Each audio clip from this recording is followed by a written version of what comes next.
The manhunt for at least two shooters who struck 30 people at a Baltimore block party stretched into a second day as the stunned city mourned the victims and braced for the possibility of more violence. Police identified the two fatalities as Alia Gonzalez, 18, and Kyle Fagbemi, 20. 23 of the 28 people wounded were teens, and more than half are minors. The oldest was 32. Police have not identified suspects and said federal and state law enforcement teams were aiding the investigation. Just last week, officials had announced a sharp decline in the city's violent crime rate, citing the expanded collaboration between federal, state, and local law enforcement. Multiple videos have emerged from the scene, one showing partygoers scrambling to safety, another apparently showing a young man pulling out a gun. Neither video shows the actual shooting, but Mayor Brandon Scott called for a better level of accountability and expressed disappointment at some grown man filming some young person pull out a gun to get likes on Instagram. Scott vowed that city officials won't rest until the killers are found. This act of violence has shaken our city to the very core.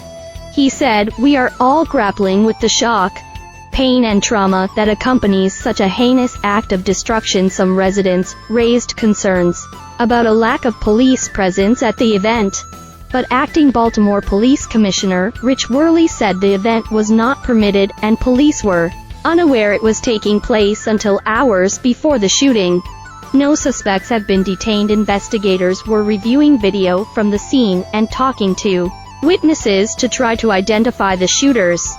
Brooklyn neighborhood, a marginalized community. The block party, although unpermitted, is an annual event at Brooklyn Homes, a two-story public housing project featuring almost 500 apartments. City Councilwoman Felicia Porter described the neighborhood as marginalized, struggling with high unemployment and a violent crime. Brooklyn has forever and always been a neglected community, Porter said as a news conference hours after the shooting. "This is not the time for us to forget them. This is the time for us to come together and stand in solidarity with them." Baltimore homicides were trending lower this year. Last week, Maryland federal prosecutor Eric Barron announced that, because of the crime reduction efforts led by his office, homicides and non-fatal shootings in Baltimore were continuing to trend down significantly.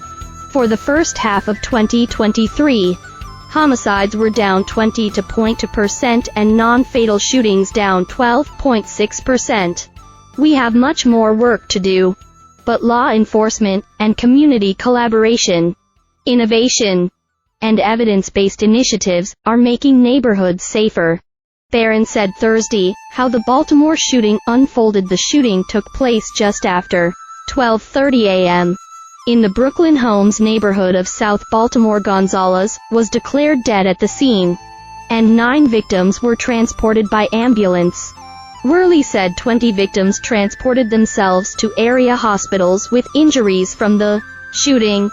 He said Scott urged residents to help with the investigation and to assist families of the victims, treating them how you would want people to treat it if you were mourning.